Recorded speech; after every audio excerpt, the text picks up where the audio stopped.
I want to take a look at the derivative of trig functions. In particular, we're going to start off with sine and cosine.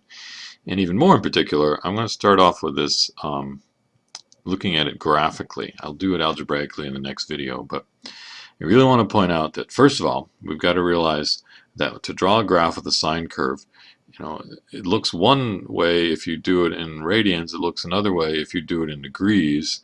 And to draw it like this, where we know it goes up and down 1, right?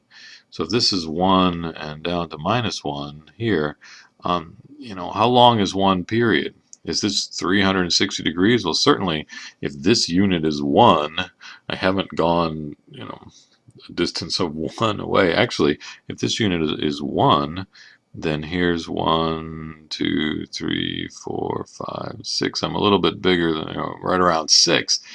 That's 2 pi, 6.28. So when you draw the graph of a sine curve here, in radians, where this input, this is actually this is in blue, so this is y equals sine x. X is being measured in radians. If you did this in degrees, then you'd have to stretch this thing way out to 360 for one cycle, and it just changes all the slopes. And so when we talk about the derivative of the sine curve, I'm talking about the derivative of the sine curve when you're doing it in radians. Okay. Now, here we go.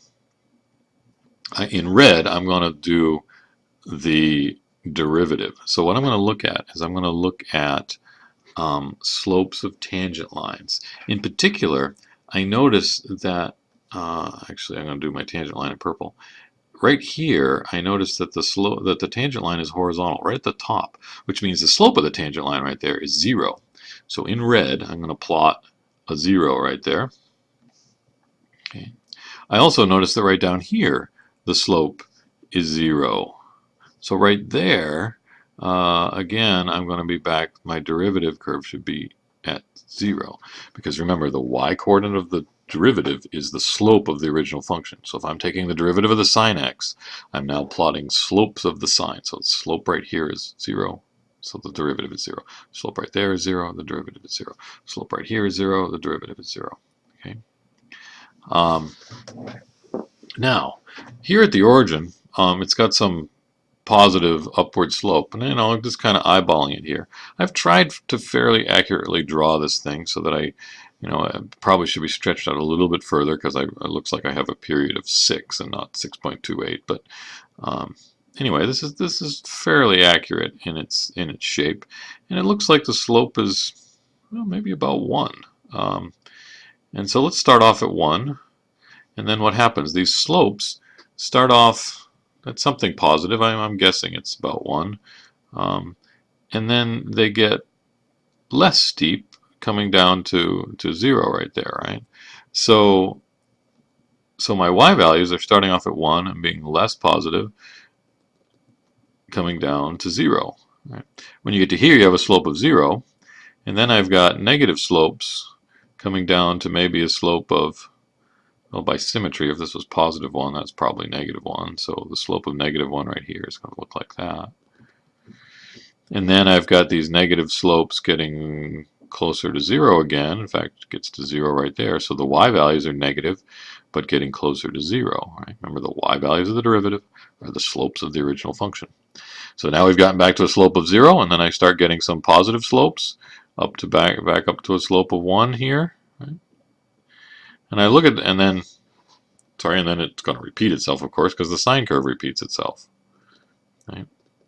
And so I look at this thing and I say, do you have any idea what kind of function that might be? Well, it looks a lot like a cosine curve. So are we saying that the derivative of the sine x with respect to x is equal to the cosine x? Well, it certainly looks like it could be. Now, a couple of things. It's certainly a periodic function. I mean, the sine is periodic, so what slopes of tangent lines are doing should be repeating themselves. So I'm expecting some sort of periodic function. And is it exactly a cosine curve? Well, it turns out it is exactly a cosine curve, but at least this gives us an indication that it's something like a cosine curve. So that's the derivative of the sine x. It's cosine x. Let's now look at the derivative of cosine x and see what we get. So I'm going to draw the picture again here. So my cosine curve starts at 1. I'm trying to get it drawn fairly accurately here. So yeah, so it looks something like that. Not too good right there, but there's one bump of the cosine curve, right? And then of course it would repeat itself and does the same thing going in the backwards direction here.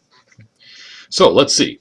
This is y equals cosine x, and what I want to look at now in red are the slopes of the tangent lines. Well, right here I can see a horizontal tangent line, which means the slope is 0.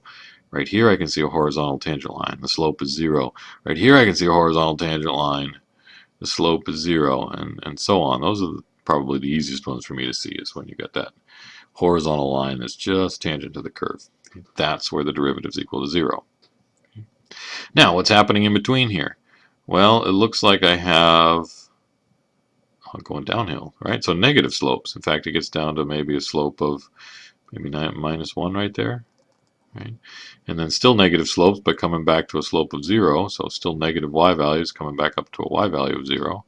Then I've got positive slopes getting to be as big possible right there. That's probably about 1.